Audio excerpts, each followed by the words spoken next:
Hey everyone, today I'm going to teach you how to get all 3 Hoenn starters on your game with your OT really easily. It doesn't take too long, and in the video you will see I did this in my first max raid expedition. It was really easy. It was accidental and I figured why not make a video about it. After you arrive at the station, walk out the door and you're stuck here talking to everything that goes on here with all of the dialogue with Peony and Nia. Takes forever, I know, it sucks. Just spam A and you'll get there. It's all you need. So you get dragged into there arguing and it's a bit boring. You battle Peony and he's pretty easy, I'm not gonna lie. Just hit him with whatever you've got, it shouldn't matter too much. Again, Crown Tundra level scales just like Isle of Armor, but at the same time it doesn't mean that they scale up to level 100. For example, as you can see here, the Copper Raja will not actually be very close to my Eternatus's level, and I will just rip it to shreds. This is literally my way of dealing with this. Spamming the A button to get this man to zip it. Now from there, once you've finished up dealing with Peony, all you need to do is go down to the D-Max lair. It kind of forces you to go down the right way. It shows you where he is, gives you a view from his perspective, staring out and having this creepy trainer staring at you from up the hill. It's a bit weird. Now we have to head into the max lair and we go through and we fight a Suicune. Now whether you catch it or not is up to you. I'm not going to catch it because I want to shiny hunt this Pokemon. If you catch it, you can't shiny hunt it, and you can't catch a shiny if someone else is hosting shinies. We're not sure if it'll be possible to host them consistently like with shiny raids, but we'll have to find out.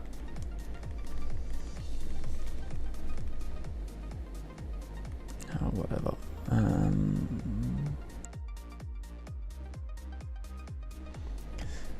Now, just a little thought for you all.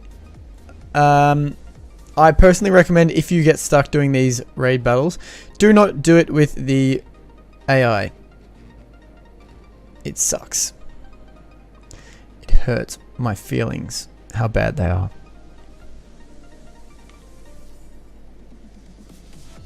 I don't want a Pukumuku, so I'm not going to throw the ball, and that's fine. We don't need it.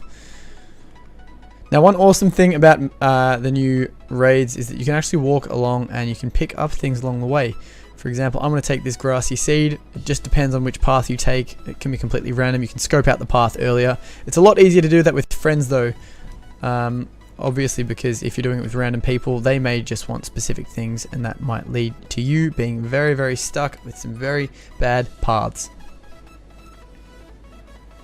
Now, this is something, actually, sorry, I completely didn't realize this.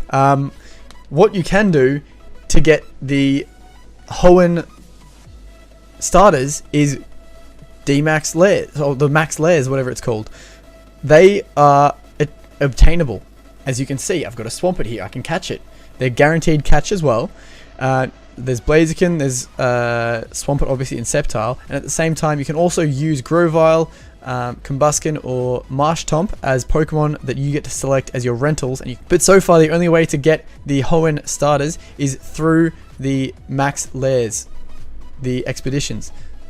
So head on in, see what you can find. It's worth a shot. I mean, who knows, you might become lucky like I have here. This is the first one I've actually found, so this is the first one I get to catch, and I can't believe I've recorded it for you to see, so I'm pretty excited.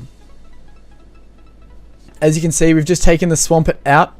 Now it comes down to pretty much whichever ball you want to catch it in. It's guaranteed catch rate. I'm going to go through and let's go with the Beast Ball, because Beast Balls look sick. Then obviously you catch it, you finish up the raids, or the string of raids, and then you can choose the Pokemon to take. And as you can see, even with the Beast Ball's lowered catch rates, it doesn't make a difference. It's a guaranteed catch. It's absolutely awesome. So this is currently the only way that you can actually get the Hoenn starters with your OT. Now, I am not going to switch. I'm good to keep my Trevenant. But yeah, this is the only way to keep going. So then once you finish up, who knows what you can find. There's lots of Pokemon. I don't know where the limit ends in terms of the Pokemon you can get in these raids. Of course, you can get the Hoenn starters in baby forms without your OT, or you can get them from an egg, but at the same time, you can get them easily through max layers. I'll be back once we've finished off this Suicune raid, and then we will show you how to go about getting your Hoenn starter. Now, while we are in a max lair expedition, something to keep in mind is with the legendaries at the end, it is not necessarily the best idea to catch them. We don't know right now if people are going to be able to change the raids or how easy it's going to be to come across shiny raid expeditions. It's not worth catching them and then risking not being able to get an easy shiny legendary. The IVs won't really matter, it's the shininess. You can always bottle cap them. But if you catch, for example here, with this Suicune, you can't from there have a second one. And so you're stuck. Your OT is locked onto this one and you can't get another one unless you restart your game. No one needs to do that, no one wants to do that. Why bother wasting the chance of a shiny legend for just a regular catch, when instead you could be a little bit more patient and see if we can host consistent shiny raids. We may not be able to, we may be able to, but it's worth waiting because having a full set of shiny legends with your OT is well and truly worth it in my opinion, especially when they are legit and can be used online. Obviously, preference depends with each person, but for me, I cannot wait to get a full set of shiny legends with my OT. I'm so excited for it. Now that we've finished up this max raid expedition, we can choose to either catch it, again it's a guaranteed catch rate, or we can run from it. I'm going to run because I do not want to lock in this as my Suicune at all. I don't want to. So I'm going to choose the Swampert obviously because I caught it. So I'm going to select it, and this is how you can then take the Hoenn starters and you can breed them, share them around to your friends as eggs or whatever you want, shiny hunt them, breed for competitive Pokemon, anything you want, but you've got yours here. So would you like to take it with you? Yes, please. Then you return the rental Pokemon and then you take yours and all of a sudden you've got it. So that's the way you can get the Hoenn starters really, really easily. Now I've done this in my first max raid expedition. Who knows how many it would take to get all three. It's worth a shot. All you need to do is pair up with some friends, follow the dens for the types. Look for fire, grass, and then ground. They're the ones that we need. As always, make sure you like, subscribe, ring the bell, and see if you can be the first to find the eShop gift card. Who knows? Crown Tundra's just come out. It's free. Make the most of it.